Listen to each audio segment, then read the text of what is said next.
সবাইকে নমস্কার। এখন আমি সাজেশন নিয়ে আলোচনা করব। সাজেশনটা শোনার আগে তোমরা কয়েকটা কথা গুরুত্বপূর্ণ যেটা শুনে রাখো, সেটা হলো যে পুরো ভিডিওটা ভালো করে মন দিয়ে শুনবে। কেননা আমার হাতের লেখা অনেকের অস্পষ্ট মনে হতে পারে এবং অনেক কিছু প্রশ্ন আমি বাদও দিতে বলেছি, সেগুলো বাদও দেবে এবং কিছু কিছু প্রশ্ন আছে কিভাবে লিখতে হবে সেটাও বলে দেওয়ার চেষ্টা করেছি। তাই জন্য পুরো ভিডিওটা তোমরা শুনে নেবে, শুনে নিয়ে প্রশ্নগুলো খাতায় তুলে নিও। কোশ্চেনগুলো আমি মুখেও বলে দিয়েছি, তুলে নিও। তারপরে তোমরা উত্তর কালেকশন করে পড়া শুরু করো এখন থেকে। এবার বলি, সাজেশান নিয়ে আমি এখন আলোচনা করব, কিন্তু কিসের সাজেশান? হ্যাঁ, সাজেশান হচ্ছে বারওয়ান ইউনিভার্সিটি সংস্কৃত অনার্স সেমিস্টার 4। আবারও বলছি, বারওয়ান ইউনিভার্সিটি সংস্কৃত অনার্স সেমিস্টার 4 CC10 এর সাজেশান। আবারও বলছি, CC10 এর সাজেশান, সংস্কৃত honours Barwan university semester 4 CC4। আসা যাক সাজেশানে। প্রথমেই তোমাদের কি করতে হবে না, 10টা শর্ট কোশ্চেন করতে হয়। 10 দুয়ে 20 নাম্বার থাকে। 10টা শর্ট কোশ্চেন করতে হয়, 10 দুয়ে 20 নাম্বার থাকে। এই 10টা শর্ট কোশ্চেনের জন্য তোমরা কী করবে দেখো, এইখানে পরিষ্কার দেওয়া আছে। বারওয়ান ইউনিভার্সিটি CC10 সংস্কৃত অনার্স সেমিস্টার 4, 10টি শর্ট কোশ্চেনের উত্তর দিতে হবে। 10 দুয়ে 20 নাম্বার থাকে। এর জন্য তোমরা কী করবে দেখো, কোশ্চেনগুলো পরিষ্কার দেওয়া আছে, আমি পড়ে দিচ্ছি। 1 নম্বরে, শব্দ কথা বইটি কার লেখা? তাঁর লেখা আরেকটি বইয়ের নাম বলো। রামকৃষ্ণদেব অবলম্বনে ম্যাক্স মুলার কোন বই লিখেছেন? কখন তা প্রকাশিত হয়? জোন্স কোন অব্দে জন্মগ্রহণ করেন? ভারতে তাঁর প্রধান কীর্তি কী? শঙ্করাচার্য ও কাজী নজরুল অবলম্বনে রমা চৌধুরী কর্তৃক রচিত নাটকদ্বয়ের নাম লেখো। অমরমঙ্গলম বইটি কে লিখেছিলেন? কোথা থেকে প্রকাশিত? পঞ্চানন তর্করত্ন পঞ্চানন তর্করত্নকে নিয়ে কোন নাটক লিখেছিল? কে কোন নাটক লিখেছিলেন? দয়ানন্দ সরস্বতী বিরচিত দুটি বইয়ের নাম লেখো। 15ই আগস্ট কোন মহাপুরুষ জন্মগ্রহণ করেন? যোগ বিষয়ে তার পত্রাবলীর নাম বলো। অমৃতম মধুরম সম্যক ইত্যাদি শ্লোক কে লিখেছিলেন? কাকে এই শ্লোক পাঠানো হয়? সম্পূর্ণ শ্লোকটি লেখো। বর্ধমান বিশ্ববিদ্যালয়ের প্রাক্তন উপাচার্য ভারতীয় থিয়েটার বিষয়ে কোন গ্রন্থ সম্পাদন করেন? ব্রাহ্মী লিপির উদ্ভব বিষয়ে বুলার মহোদয়কৃত গ্রন্থের নাম লেখো। সেই গ্রন্থ কবে প্রকাশিত হয়? উইলসন কখন জন্মগ্রহণ করেন? তিনি কখন মেঘদূত অনুবাদ করেন? শ্রীজীব ন্যায়তীর্থের দুটি শ্রব্যকাব্যের নাম বলো। India what can it teach us বইটি কে কখন লিখেছিলেন? এসেজ অন দ্য গীতা বইটি কার লেখা? তার লেখা আরেকটি বইয়ের নাম বলো। সংস্কৃত ভাষাকে সূক্ষ্মাতি সূক্ষ্ম রূপে পর্যালোচনাকালে উইলিয়াম জোন্স কলিকাতায় কত খ্রিস্টাব্দে ভারত বিদ্যাচর্চার কোন কেন্দ্র প্রতিষ্ঠা করেন? এরপরে, জীবৎকালেই জোন্স মহোদয় কোন উপাধিতে ভূষিত হন? তার রচনাবলী কটি খণ্ডে পাওয়া যায়? ইউরোপীয় ভাষায় ভগবদ্ গীতার প্রথম অনুবাদ কে করেন? কত খ্রিস্টাব্দে প্রকাশিত হয়?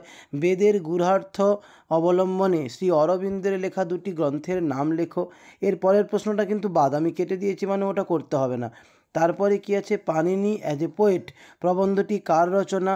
তার অন্য আরেকটি প্রবন্ধের নাম লেখো। শ্রীজীব ন্যায়তীর্থের রচিত দুটি প্রহসনের নাম লেখো।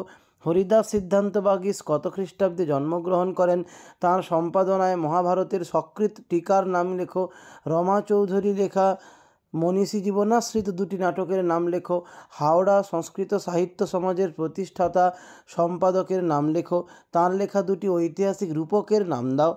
এর পরের কোশ্চেনটা কিন্তু বাদ, নিত্যানন্দ স্মৃতিতীর্থ কোশ্চেনটা বাদ, আমি কেটে দিয়েছি। লাস্ট কোশ্চেন, বর্ধমান বিশ্ববিদ্যালয়ের প্রাক্তন উপাচার্যের দুটি গ্রন্থের নাম লেখো। এই কোশ্চেনটা আগেও বলা হয়েছে, আবারও বলা হলো, খুব ইম্পর্টেন্ট করে রাখবে। এই গেল আপনাদের শর্ট কোশ্চেনের সাজেশন বলতে পারেন, এইগুলো করবেন, আশা করি 10টা অনায়াসে পেয়ে যাবেন। এছাড়া টেক্সট যেগুলো আছে তো আপনাদের সিলেবাসে, সেগুলো একটু ফলো করবেন। যার যার যে মানুষের মহাপুরুষের জীবনী আছে এই সিলেবাসে, তাদের সম্পর্কে একটু জানবেন, তারা কি বই লিখেছেন, কে কবে জন্মগ্রহণ করেছেন, কে কোথায় জন্মগ্রহণ করেছেন, কে কি পুরস্কার পেয়েছেন, কত সালে পেয়েছেন, ইত্যাদিগুলো একটু মনে রাখবেন। তাহলে এর মধ্যেই আপনারা সব শর্ট কোশ্চেন পেয়ে যাবেন এবং 20 নাম্বার আপনাদের বাঁধা থাকবে। এরপরে আসা যাক 5 নম্বরের জন্য আপনারা কি করবেন। 5 নম্বরে 4টা করতে হয়, 5 4-এ 20 নাম্বার থাকে। তার জন্য আপনারা এইগুলো করবেন। কি 1 নম্বরে উইলিয়াম জোন্স টিকা আকারে, দয়ানন্দ সরস্বতী, ম্যাক্স মুলার, রমারঞ্জন মুখোপাধ্যায়, হরিদাস সিদ্ধান্ত বাগীশ ক্ষিতীশচন্দ্র চট্টোপাধ্যায় এবং উইলসন। ব্যাস এই কটা করলেই আশা করি আপনারা অনায়াসেই টিকা যে করতে হয় 4টা অনায়াসেই পেয়ে যেতে পারবেন।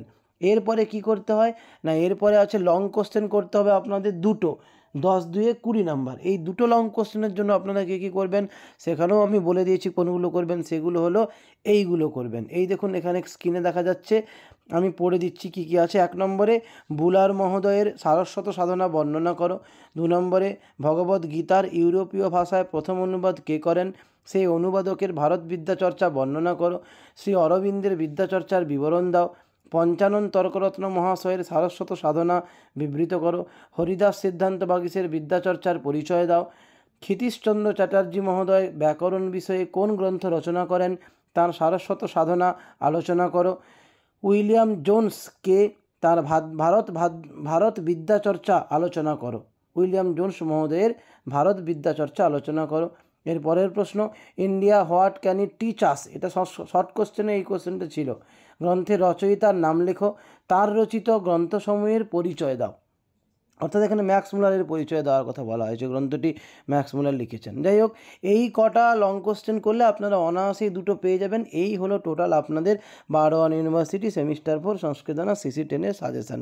টিকাও আমি বললাম, লং কোশ্চেনে বললাম, শর্ট কোশ্চেনে বলে দিলাম। আশা করি এইগুলো ফলো করলে আপনারা ভালো নাম্বার পেতে পারবেন এবং অবশ্যই আমার চ্যানেলটিকে সাবস্ক্রাইব করবেন। তাহলে এরপরে আমি স্কিল পেপারের সাজেশান নিয়ে আলোচনা করব এবং অন্যান্য ইউনিভার্সিটি সাজেশান নিয়েও আমি আলোচনা করে থাকি। তাই আপনারা যারা এখনও আগের সাজেশানগুলো দেখেননি, CC 8, 9 ইত্যাদি, তারা অবশ্যই সেগুলো গিয়ে দেখে নিন আমার চ্যানেলে এবং চ্যানেলটিকে সাবস্ক্রাইব করে রাখুন। এরপরে আপনাদের প্রয়োজনীয় বিভিন্ন তথ্য নিয়ে আবার এখানে আসবো এবং সাজেশান নিয়েও আসবো। এই ভিডিও এই পর্যন্ত। সবাই ভালো থাকবেন, মন দিয়ে পড়াশুনো করবেন। নমস্কার।